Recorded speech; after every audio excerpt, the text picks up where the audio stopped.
Indian 2 உங்கள் அபிமான திரையரங்குகளில் வெற்றி நடை போடுகிறது. கோவிட் டைம்லலாம் வந்துட்டு எதுவுமே இல்லாத போது இதுதான் ஹெல்ப்ஃபுல்லாக இருந்துச்சு. இப்போ வந்து இன்ஃப்ளூயன்சிங் மார்க்கெட்டிங் அதெல்லாம் வந்து வேற மாதிரி ஆயிடுச்சு. But I'm talking like 4-5 years since தென். அப்போ நான் பண்ணிட்டு இருக்கும்போது ரொம்ப ஹெல்த்தியாக இருக்கும், ரொம்ப நீட்டாக அப்படியே ப்ரோக்ரெசிவாக நல்லா போயிட்டு இருக்கோம். ஸோ ஐ திங்க் எப்பவுமே அந்த ஒரு சைடு ஹஸ்ல் ஆஸ் அன் ஆர்டிஸ்ட் இருக்கணும். அண்ட் அஃப்கோர்ஸ் அது நம்ம we shouldn't demand and love. ஒருத்தங்களுக்காக மாறுறது நம்மளே ஏமாத்திக்கிறோம். செல்ஃப் லவ்னு என்ன சொல்றோம்? நம்மளே லவ் பண்ணிக்கணும், நம்மளுக்கு என்ன பிடிக்கணும். அப்போ அந்த லவ் நம்ம இன்னொருத்தங்களுக்கு கொடுக்கும்போது எனக்கு வந்துட்டு ஃப்ரெண்ட்ஷிப் ரொம்ப பிடிச்சமான ஒரு விஷயம். நான் ஒருத்தங்களை ஃப்ரெண்டுன்னு எடுத்துக்கிட்டேன்னா அது என் ஃபேமிலி. ஏதாவது ஒன்று சண்டை போடுவோம், ஏதோ ஒரு வீட்டில் பிரச்சனை நடக்கும். எண்ட் ஆஃப் த டே அவங்க எப்பவுமே எனக்காக இருப்பாங்க. ஃப்ரெண்ட்ஷிப்பில் அந்த குவாலிட்டியை ரொம்ப எதிர்பார்ப்பேன். ஓகே, மிஸ்அஸ்யூம் பண்ணுறது என்ன தெரியுமா?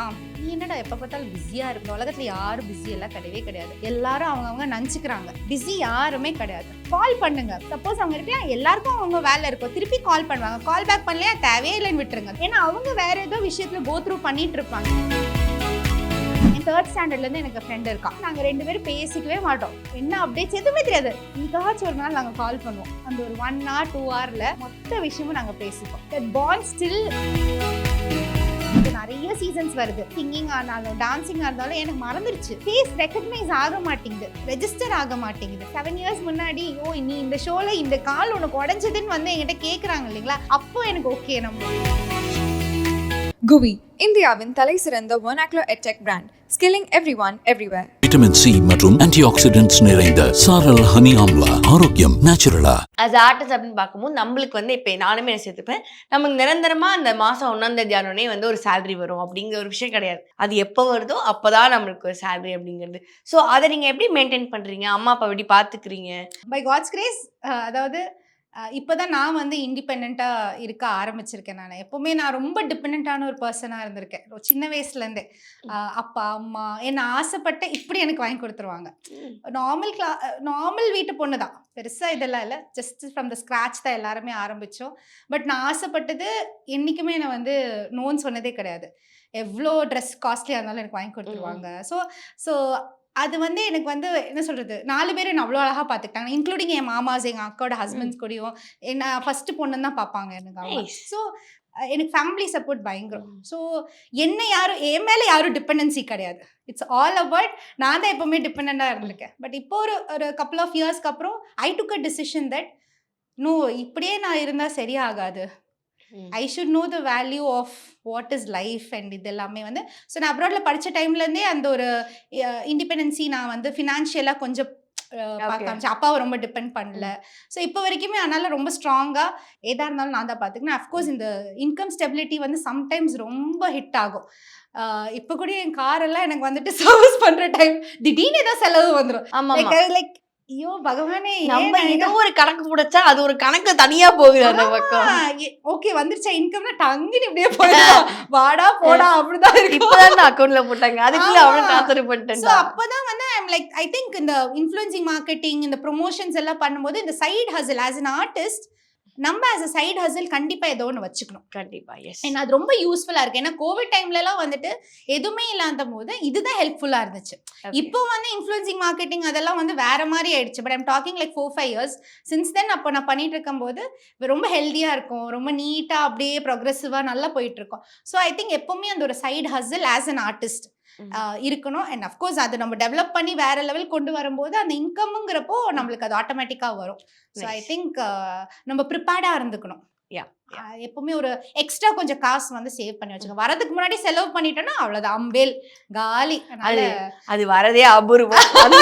ஆமா, அதனால நம்மளுக்கு அது வேற பிரச்சனை. எப்பங்க வரும் பேமெண்ட், எப்பங்க வரும், அதுவே நம்மளுக்கு ஒரு பயங்கர ஸ்ட்ரெஸ் ஆகும். அதனால வந்து நம்ம அதுக்கு ப்ரிப்பேர்ட் ஆயிருந்துக்கணும். இந்த இதுக்கெல்லாம் வரும்போது ப்ரிப்பேர்ட் ஆயிக்கணும். அண்ட் வந்து ஸ்வேதா அவர்களை பொறுத்த வரைக்கும் இந்த ட்ரூ லவ் அப்படின்னா என்ன அர்த்தம்? ஏன்னா நீங்க நிறைய ஃப்ரெண்ட்ஸோட நீங்க கலகலன்றது நாங்க பார்த்துருக்கோம். பட் ஒரு ஃபேஸ் இருக்கும்ல, ஒரு ட்ரூ லவ்னா என்னவா இருக்கும் உங்களுக்குன்னு ஒரு கொஸ்டின் இருக்கும். ஸோ வாட் இஸ் யுவர் உங்களோட இதுல ட்ரூ லவ்னா என்னவா இருக்கும்? True love, love is love. Okay, என்னை பொறுத்த வரைக்கும் இதுதான் நான். ஓகேங்களா, லவ்ங்கிறது வந்துட்டு ஒருத்தங்க எப்படி இருக்காங்களோ, அவங்களுக்கு என்ன இஷ்டமோ, அதுக்கு அவங்களுக்கு என்ன பண்ணணும், அவங்களா இருப்பாங்கல்ல, அதை எப்படி ஒருத்தங்க அக்செப்ட் பண்ணி அதை நம்ம எப்படி இன்னும் அவங்கள அதிகமாக்கி அவங்களையும் அதிகமாக்கி 2 பேர்த்தோட மியூச்சுவல் லவ், அந்த மியூச்சுவல் அண்டர்ஸ்டாண்டிங் இருக்குல்ல, அந்த குவாலிட்டியான ஒரு அண்டர்ஸ்டாண்டிங், அதுதான் ட்ரூ லவ். சரி, நீங்க ஃபர்ஸ்ட் லவ்னா லவ்னு சொல்லுங்க தெரியுமா? அப்ப இப்படி ஒரு அர்த்தம் சொல்லுவீங்க நாங்க யாருமே வந்து எதிர்பார்க்கல. இதுதான் we shouldn't demand in love. ஒருத்தங்களுக்காக மாறுறது, ஒருத்தங்களுக்காக ஐ திங்க் அது நம்மளே நம்மளை ஏமாத்திக்கிறோம். செல்ஃப் லவ்னு என்ன சொல்றோம்? நம்மளே லவ் பண்ணிக்கணும், நம்மளுக்கு என்ன பிடிக்கணும். அப்போ அந்த லவ் நம்ம இன்னொருத்தவங்களுக்கு கொடுக்கும்போது அவங்களும் அந்த லவ் அந்த நம்ம செல்ஃபும் ஒருத்தவங்களுக்கு கொடுக்குறோம், அந்த லவ் அவங்க அக்செப்ட் பண்ணும்ல. அதே மாதிரி நம்மளும் அவங்கள அக்செப்ட் பண்ணும். That is it. அப்போ அந்த ஒரு 2 ஹெல்தியான ஒரு விஷயம் இருக்கும்போது அது இன்னும் க்ரோ ஆகி பாசிட்டிவா ஹாப்பியா. லைஃப்னா நிறைய அப்ஸ் அண்ட் டவுன்ஸ் இருக்கதான் செய்யும். எவ்வளவோ அடி விழும், எப்படியா இருந்தாலும், ஃபினான்ஷியலா இருக்கலாம், ஹெல்த் வைஸா இருக்கலாம், எல்லாமே. பட் அந்த ஒரு சின்ன லவ் அது இருந்தா I think we can achieve everything in life. So வந்து நிறைய நாங்க பாக்குறோம் friends friends friends friends, Shweta is equal to friends. எப்படி அது? எப்படி நீங்க வந்து கேங்கோடயே இருக்கீங்க? அதுக்கு என்னமா இப்ப நான் அதான் பாருங்க கேங்கே எல்லாம் தெரிஞ்சுக்கிட்டு இருக்கேங்க. எந்த gang? Shweta is equal to friend. அப்படி என்ன நீங்க வந்து அவ்வளோ ஃப்ரெண்ட்ஸ் வச்சிருக்கீங்க எங்களுக்கு தெரியும். ஆனா நீங்க போஸ்ட் போடுறது என்னமோ ஒரே ஒரு ஃப்ரெண்டு கூட தான். அது எதனால சொல்லுங்க? Come on say that. எனக்கு வந்துட்டு ஃப்ரெண்ட்ஷிப் ரொம்ப பிடிச்சமான ஒரு விஷயம். நான் ஒருத்தங்களை ஃப்ரெண்டுன்னு எடுத்துக்கிட்டேன்னா அது என் ஃபேமிலி.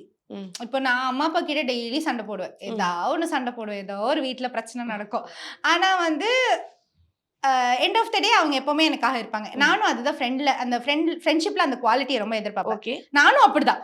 நீ என்கிட்ட எவ்வளவு வேணாலும் சண்டை போட்டுக்கோ, ஆனா எண்ட் ஆஃப் த நீ என் ஃப்ரெண்டு, நான் திரும்பி உங்ககிட்ட தான் வருவேன் அப்படின்னு சொல்லி நான் இருப்பேன். எனக்கு வந்து ட்ரூவா இருந்தா போதும். ஸோ அதனால இப்ப நான் எனக்கு ரொம்ப சின்ன சர்க்கிள் தான், பெரிய சர்க்கிள் எல்லாம் இல்ல. மேடம் நான் ஜூஸ் குடிக்க போகும்போது உங்களோட கேங்கோட பாத்துருக்கேன். அது கேங். அது ஷாப்பிங் போகும்போது ஒரு கேங்கோட பாத்துருக்கேன் மேடம். அதுக்கப்புறம் நீங்க அக்ஷயா அக்காவோட ஒரு கேங்ல பாத்துருக்கேன் மேடம். நீங்க அவங்க 2 ஃப்ரெண்ட்ஸோட தான் மேடம் வெளில வருவீங்க. அப்ப இப்ப நான் சொல்ல வரலைனா அதுதான் மிஸ்டேக் பண்றீங்க. அதுதான் நான் ரீசெண்டா ஒரு ஸ்டேட்டஸ் கூட போட்டிருந்தேன். நான் அக்வைண்டன்ஸ்னா அக்வைண்டன்ஸ், கிளாஸ்மேட்னா கிளாஸ்மேட், ஃப்ரெண்டுனா ஃப்ரெண்டு அப்படின்னு சொல்லிட்டு நம்மளுக்கு ஒருத்தங்க என்ன நம்ம தெளிவா வச்சுக்கணும். இப்ப ஃபர்ஸ்ட் சொன்ன வார்த்தைக்கு எனக்கு என்ன அர்த்தம்னே தெரியாது. அக்வைண்டன்ஸ்னா ஹை பை, நம்மளுக்கு ஃப்ரெண்ட் கிடையாது. ஓ ஓகே, புரியுதுங்களா? ஒரு ஏன்னா அப்ப நம்ம இப்ப சொல்றோம், இப்ப வந்து நம்ம இன்னைக்கு ஆச்சு பாக்குறோம் திடீர்னு அப்படியே பெஸ்ட் ஃப்ரெண்ட்ஸ், அது கிடையாது. அது சத்தியமா ஃபேக். இப்ப எல்லாருமே வந்து திடீர்னு பார்த்தா கட்டிப்பிடிச்சு நீ தான் உயிர் தோல், அது கிடையாது. 10 வருஷத்துக்கு அப்புறம் நான் எல்லாம் என்கிட்ட கேளுங்க, என் ஃப்ரெண்ட்ஸ் கேளுங்க, நான் எல்லாம் யார்கிட்டயுமே டெய்லி எல்லாம் பேசவே மாட்டேன், மெசேஜ் கூட பண்ண மாட்டேன். நீங்க அப்ப யார்கிட்ட பேசுவீங்க தினமும்? கடவுள்கிட்ட. அப்ப அந்த friend அக்ஷயாக்கா we are very sorry for that. we are so sorry for that. finish up. அவ்வளவு அப்படிதான், அதெல்லாம் ஒண்ணும் இல்ல, அவ்வளவு அப்படிதான். எப்படின்னா I will let them their space. Okay. எனக்கும் அவங்களுக்கும் ஒரு குவாலிட்டி டைம் இருக்கும்ல, அப்போ உட்கார்ந்து எல்லாம் பல பல பல பல எல்லா எனக்கு நேர்ல உட்கார்ந்து பேசினானுங்க. இந்த போன்ல எல்லாம் பேசினாலும் ஓகே, ஐ அண்டர்ஸ்டாண்ட். திடீர்னு எல்லாம் கால் பண்ணுவாங்க, நான் லிசன் பண்ணுவேன். நம்மளுக்கு லிசனிங்க்குன்னு ஒரு ஆள் கிடைச்சா போதும் மேடம். அப்படிதான் மேடம் நிறைய பேர் போன் கான்டாக்ட் எடுத்தோடனே லிசன்னு போன் பண்ணிடுறாங்க. ஆனா என்ன தெரியுமாடா, எல்லாரும் ஒரு மிஸ்அஸ்யூம் பண்றது என்ன தெரியுமா, நீ என்னடா எப்போ பார்த்தாலும் பிஸியா இருப்ப, பிஸியா. இந்த உலகத்துல யாரும் பிஸி எல்லாம் கிடையவே கிடையாது. எல்லாரும் அவங்கவுங்க நினச்சிக்கிறாங்க. ஓகே, பிஸி யாருமே கிடையாது. கால் பண்ணுங்க, கால் பண்ணா சப்போஸ் அவங்க இருக்கலாம், எல்லாருக்கும் அவங்க வேலை இருக்கும், திருப்பி கால் பண்ணுவாங்க. கால் பேக் பண்ணலையா தேவையே இல்லைன்னு விட்டுருங்க. That is that. பட் நீங்களே அசியூம் பண்ணிக்காது, ஓ பிஸியா இருப்ப நம்ம எதுக்கு கால் பண்ணா அது பண்ணாதீங்க. ஏன்னா அவங்க வேற ஏதோ விஷயத்துல கோ த்ரூ பண்ணிட்டு இருப்பாங்க. You should understand. அதுதான் ஃப்ரெண்ட்ஷிப். இப்போவும் எனக்கு வந்து என் 3rd ஸ்டாண்டர்ட்லேருந்து எனக்கு ஃப்ரெண்ட் இருக்கான். அவன் வந்து நாங்கள் 2 பேரும் பேசிக்கவே மாட்டோம், என்ன அப்டேட்ஸ் எதுவுமே தெரியாது. ஆனால் இன்னைக்காச்சும் ஒரு நாள் நாங்கள் கால் பண்ணுவோம். அந்த ஒரு 1 hour 2 hourல மொத்த விஷயமும் நாங்கள் பேசிப்போம். That bond still continuous. இப்படிதான் என்னோட இன்னொரு காலேஜ் ஃப்ரெண்டும் அவள் அப்படிதான். அவளை எங்கே இருக்கான்னு கூட எனக்கு தெரியாது. பட் என்னைக்காச்சும் ஒரு நாள் எனக்கு ஃபோன் பண்ணுவாள். அவள் மெசேஜ் பண்ணால் அந்த ஒரு ஹாப்பினஸ் அப்படியே ஃபுல்லா. அதுக்குன்னு அவங்க என் ஃப்ரெண்ட் இல்லைன்னு ஆயிராது, அதுக்குன்னு அவங்க எனிமி இல்லை, அந்த மாதிரி இல்ல. But they always they'll have a special place in my heart. Super, very நைஸ்க்கா. அப்ப இன்னும் நீங்க அக்ஷயாக்கா பத்தி சொல்ல உங்க பெஸ்ட் ஃப்ரெண்ட் அவங்க பத்தி சொன்னீங்களா? என்ன பார்த்து அவ வந்து என் குழந்தை. அவளுக்கு வந்து அவ என் குழந்தை. அக்ஷயா வந்துட்டு என்ன சொல்றது, எனக்கு அவ மாமியார், ஆனா அவ எனக்கு குழந்தை. இல்லைங்க, மாமியாருங்கிறீங்க, குழந்தை. எனக்கு அவ மாமியார், அவ எனக்கு குழந்தை. ஓ புரியுதா? புரியல. அவளை பார்த்தா எல்லாருமே வந்துட்டு பயங்கரமா வந்து யோசிப்பாங்க. பட் அவ என்கிட்ட ரொம்ப ட்ரூவா இருக்கா. ஸோ அந்த ஒரு அந்த ஒரு ட்ரூத், அந்த ஒரு ஒரு ஃப்ரெண்ட்ஷிப், அவள் எனக்கு என்ன ரெஸ்பெக்ட் பண்ணி எனக்கு ஒரு லவ் கொடுக்குறாள், அவளை வந்து நான் என்னைக்குமே பத்திரமா சூப்பர். உங்களுக்கு யார் பார்த்தா லவ் மட்டும் தான் கொடுப்பாங்க, கவலையப்படாதீங்க. அண்ட் வந்து எல்லாம் வச்சுக்கோங்க, எவ்வளோ வச்சுக்கோங்க. இப்போ லைஃப்ல அடுத்து என்ன பண்ண போறீங்க? What is going to be the next step of Shweta அவர்களுக்கு? லைஃப்ல இப்போதான் 2024 ஹாப்பியா ஸ்டார்ட் ஆயிருக்கு. As a serial artist I'm like 6 மாசம் ஏன்டா அப்படி சொல்றேன்? நோடா, எதுலயுமே முடியவில்லை, இப்பதான் தொடக்கம், அவ்வளவுதான். அதனால வந்துட்டு இப்போ அடுத்தது வந்துட்டு என்னோட ஹெல்த் நான் வந்து ரொம்ப கான்சென்ட்ரேட் பண்ணி. Super nice. ரியலி இப்பதான் அண்டர்ஸ்டாண்ட் பண்ணிட்டு இருக்கேன். ஒரு 3 வருஷம் என் உடம்ப, என்னோட மனசை, என்னோட எல்லாத்தையும் அப்படியே நசுக்கி எடுத்துட்டேன். பாவம், அது ரொம்ப துரோகிச்சிட்டேன். ஆனால் இப்போதான் ஒன்னொன்னா அக்செப்ட் பண்ணி ஒன்னொன்னா தெரிஞ்சு என்னோட ஹெல்த்தை வந்து ரொம்ப கான்சென்ட்ரேட் பண்ணிட்டு இருக்கேன் நான். ஸோ அது and I'm just going with the flow. எதுவுமே பெருசா யோசிக்கலடா, எனக்கு போதும் அடி அடி அடி அடி அடி அடிங்கடா அப்படின்னு இருக்கேன் நான். பட் ஸ்டில் ஓகே போகுது, அக்செப்ட் பண்ண ஆரம்பிச்சிருக்கேன் வாட் இஸ் லைஃப்னு சொல்லிட்டு. Okay, upcoming reality shows, dance shows? I don't நோடா, வந்துச்சுன்னா கண்டிப்பா பண்ணுவேன். ஓகே, ரெடியா இருக்கீங்க? யா நான் ஆப்பர்ச்சுனிட்டிஸ் ஐம் ஓப்பன். லைக் வந்துச்சுன்னா நல்ல ஆப்பர்ச்சுனிட்டி எனக்கு ஏத்த மாதிரி இருந்துச்சுன்னா definitely I will do. Super nice. நாங்களுமே திருப்பி உங்களை டான்ஸ் ஆடி இந்த மாதிரி ஃபன்னான ஒரு ஸ்வேதாவா பார்க்க வந்து விரும்புகிறோம். இப்போ இருக்கிற ரியாலிட்டி ஷோஸ் நம்ம பார்க்கும்போது இப்போ நம்மளுக்கே வந்து அவங்க டக்குன்னு ரீல் பண்ணியிருப்பாங்க, பார்த்தா அங்கே டான்ஸ் ஆடிக்கிட்டு இருப்பாங்க. ஸோ எங்களுக்கு அந்த மாதிரி நாங்கள் பார்க்குறோம். நீங்கள் வந்து ஆடும்போது எப்படா யாரா ஜெயிக்க போகிறா, என்ன நடக்க போகுது, what is going to be there, அந்த ஓட்டிங்லாம் வந்து என்னமோ நான்லாம் வந்து இப்படி போட்டுக்கிட்டே இருக்கேன், வீட்டில் அடியெல்லாம் வாங்கியிருக்கேன். So how you see that as an artist, as a dancer, நீ அதை எப்படி பார்க்குறீங்க? ஸோ நான் வந்து பிரபுதேவாலேருந்து ஆரம்பிச்சேன். சூப்பர் டான்சர் அண்ட் பிரபுதேவா அதுலேருந்து ஆடிஷன். என்னோட நம்பர் வந்து 5035. இங்கே தான் ஆரம்பித்தேன் நான். ஸோ சென்னையில் 5000 கண்டஸ்டன்ஸ் இருந்தாங்க வெறும் சென்னையில். பட் அதர் டிஸ்ட்ரிக்ஸ்லாம் 2000 3000 எல்லாம் இருந்தாங்க. அவுட் ஆஃப் இட் டாப் 10 எல்லாம் வந்தப்போ இட் வாஸ் லைக் எஃபர்ட்கான ஒரு யூனோ பலன் சொல்லுவாங்க இல்லையா, அது இருந்துச்சு. அந்த ஒரு ஹார்ட் ஒர்க், நம்ம இவ்வளோ நாள் இது டான்ஸில் கண்டிப்பாக இதை அச்சீவ் பண்ணணும்னு சொல்லிட்டு எவ்வளோ டான்சர்ஸ், எவ்வளோ பேரை வந்து பார்த்து லைக் இன் பர்சன் நம்மளுக்கு ஒருத்தவங்களையும் பார்த்து தெரிஞ்சு அப்படி இருந்துச்சு. பட் அப்படியே கான்ட்ரா வந்து இப்போ வந்து it's like a quick thing, ரொம்ப குவிக் ஃபிக்ஸ் மாதிரி பயங்கர குவிக்காக இருக்குது. அது இப்போ கூட ரீசெண்டாக வந்து ஒரு ஜோடி ஆடிஷன்ஸ்க்கு கேட்டிருந்தாங்க.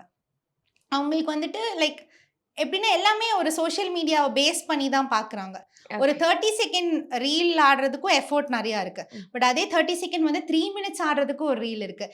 எக்ஸிஸ்டிங் டான்சர்ஸ் நிறைய பேருக்கு இன்ஸ்டாகிராம் ப்ரொஃபைல்ஸே இல்லை. ஸோ அவங்களுக்கெல்லாம் சான்சஸ் மிஸ் அவுட் ஆகுதோன்னு எனக்கு பயங்கர ஒரு ஃபீல்.